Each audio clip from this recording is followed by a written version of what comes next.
এখানে রাস্তা ভেঙে গেছে, আমাদের এখানে অসুবিধা হয় স্কুল যাইতে। আমাদের এখানে বৃষ্টি পড়ে পানি ভরে গেছে, ওখানে কেউ বাড়ি করছে, তাই রাস্তায় পানি জমে থাকে, আমাদেরকে স্কুল যাইতে ভিজে যেতে বলছে। আমি 17 বছর থেকে চাকরি জীবনে দেখছি এখানে একটা ব্রিজ ছিল, ব্রিজে হঠাৎ করে দেখি ব্রিজে মুখ মাটি দিয়ে বন্ধ করে দেওয়া হয়েছে। বন্ধ দেওয়ার ফলে কিছুদিন আগে ঘনবর্ষণের কারণে সাইড দিয়ে ভেঙে পানি যাচ্ছিল। এমত অবস্থায় আমার এই হারিপুকুরি এবং মাহানপাড়ার অনেক বাচ্চা আমার স্কুলে আসতে পারে না। খোঁজ নিয়ে দেখা গেল যে রাস্তা ভাঙার কারণে বাচ্চা কাচ্চা পার হইতে খুব অসুবিধা হচ্ছে।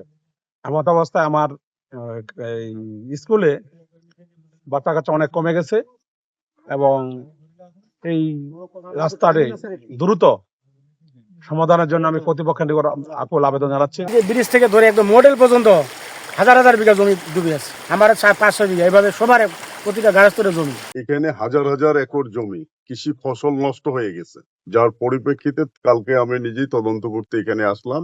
ওনাকে সাথে কথাবার্তা বললাম, দফায় দফায় বৈঠক করা হয়েছে। বৈঠক করার পরবর্তী সময়ে আজকে শেষ পর্যায়ে এসে পৌঁছে গেছে ইনশাল্লাহ। পানিটাই আটকে আছে।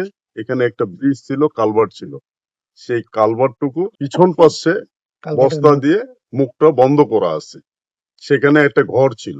আমি অনেক আলাপ আলোচনা করার পরে এই ঘর বাবদ 80,000 টাকা আমার ব্যক্তিগত তহবিল থেকে দিতে চেয়েছি তাকে। মাননীয় সংসদ সদস্যের বরাদ্দকৃত পক্ষ থেকে সেখানে একটা ছোট্ট করে ড্রেন করে দেওয়ার একটা ব্যবস্থা কথা বলেছি। ঈদ আসবে, সাথে ক্যাশব্যাকও আসবে। নিজের বা প্রিয়জনের জন্য কেনাকাটায় এবারও নগদ পেমেন্টে পাচ্ছেন দারুণ ক্যাশব্যাক। তাই যাই কিনুন, পেমেন্ট করুন নগদে।